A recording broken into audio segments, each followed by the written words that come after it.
Minha gente, boa noite. Hoje, dia 13 já, eu estou gravando esse vídeo às 0 horas, exatamente às 0 horas, e o intuito aqui é fazer com você uma análise do discurso principalmente agora, hoje, do Alexandre de Moraes. Amanhã eu vou analisar o discurso do Lula, mas hoje na posse, na cerimônia de posse, hoje não, ontem, no dia 12, na cerimônia de posse, eu quero analisar com você pontos da fala do Alexandre de Moraes.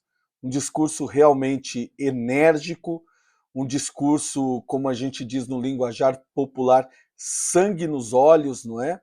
Então, vamos lá. Eu quero começar aqui sem perca de tempo, dizendo para você que a cerimônia aconteceu e Alexandre de Moraes foi aplaudido de pé no começo da cerimônia, foi ele que abriu ali a cerimônia e parecia realmente uma pessoa muito mais, infinitamente mais importante do que simplesmente um ministro indicado, que tem um cargo indicado, que não chegou ali somente por méritos, mas que foi indicado por alguém e que ocupa não somente a presidência do TSE, aliás, do STE, Superior Tribunal Eleitoral, mas também é ministro do STF.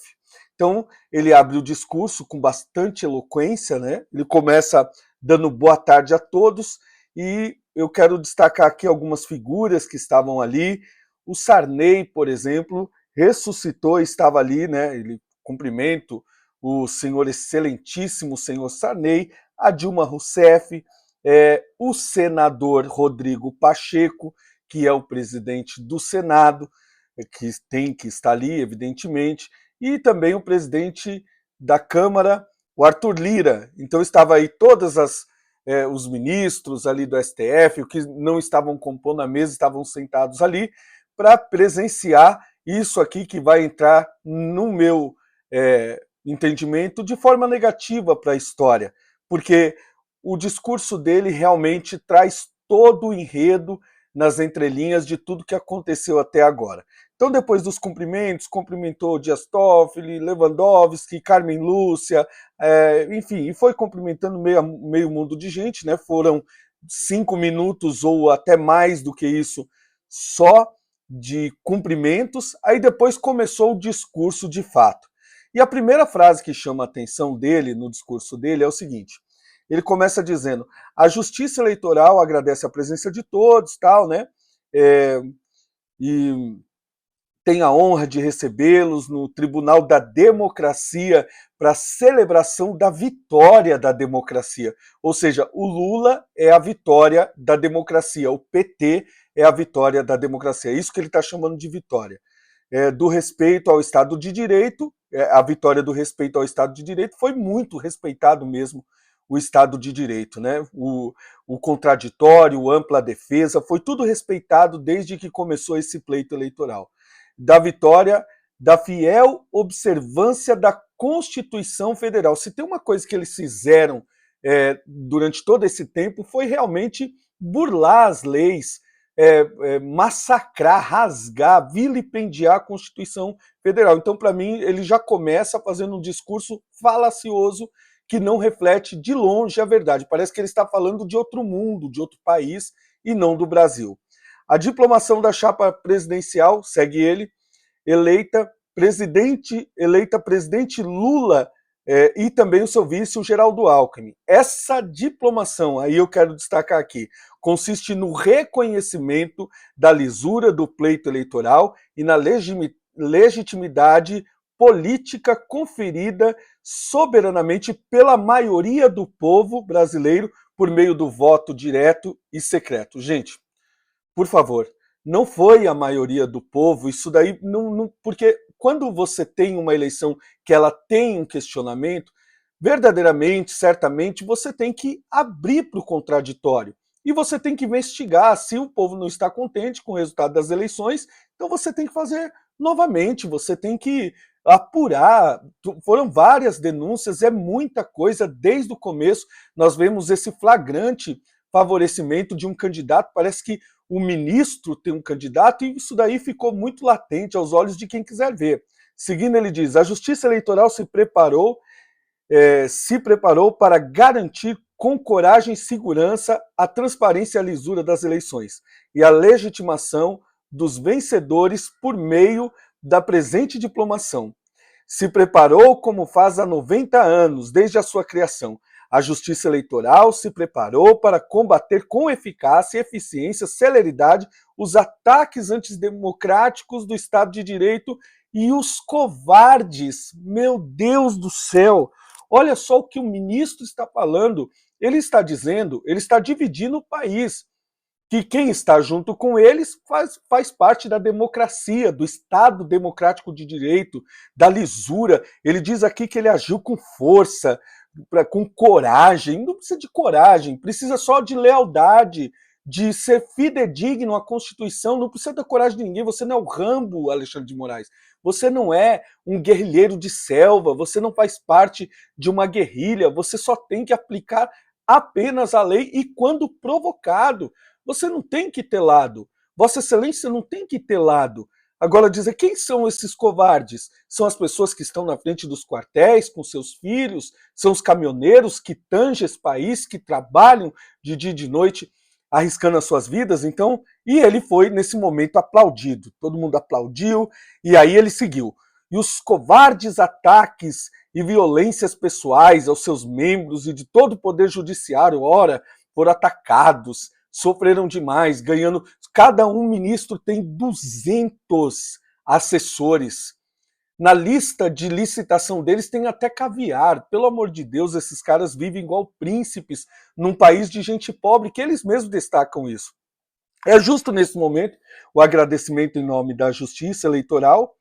Eu faço também no trabalho. Um grande agradecimento no trabalho de organização e preparação do pleito eleitoral de 2022, iniciando sob a presidência do ministro Luiz Roberto Barroso, que foi lá, o Luiz Roberto Barroso realmente trabalhou mesmo, porque quando a PEC do voto impresso foi para o Congresso Nacional, ele foi lá fazer lobby, minha gente, para a PEC não passar, para o projeto não andar. Essa que é a verdade, realmente ele trabalhou muito, mas trabalhou para um grupo.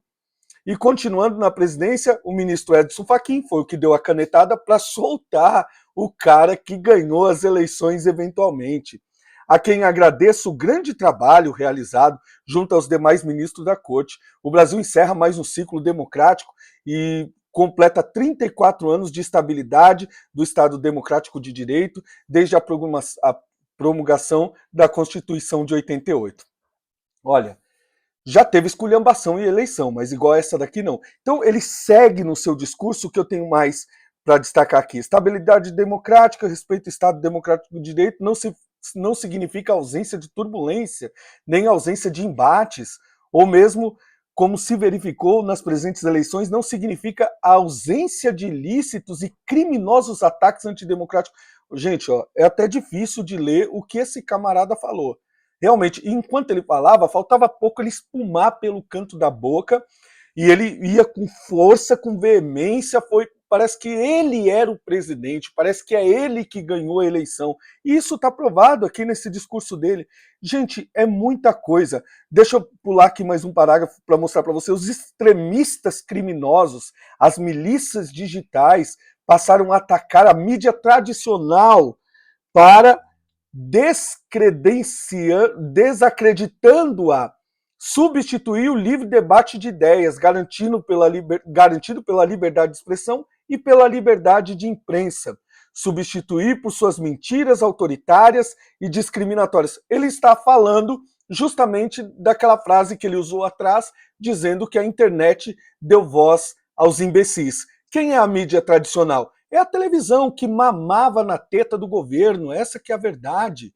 E ele está defendendo aqui a mídia tradicional e chamando a mídia que não é tradicional, os streams, as pessoas que fazem vídeos, que divulgam conteúdos pela internet, que debatem, que falam sobre o verdadeiro Estado Democrático de Direito, a esses lhe resta a pecha de bandido, de atitudes antidemocráticas, de covardes, enfim, ele taxa aqui: coube a Justiça Eleitoral estudar e planejar e se preparar para atuar de maneira séria e firme no sentido de impedir a desinformação maculasse a liberdade de escolha dos eleitores e eleitoras a lisura do pleito eleitoral. Olha, e eles inventaram um negócio também chamado lisura informacional. Ou seja, não importa se o que você está divulgando é verdade. Se estiver concatenando de forma errada, a que leve ao eleitor a fazer uma leitura diferente, eles também não querem. Eles suspenderam,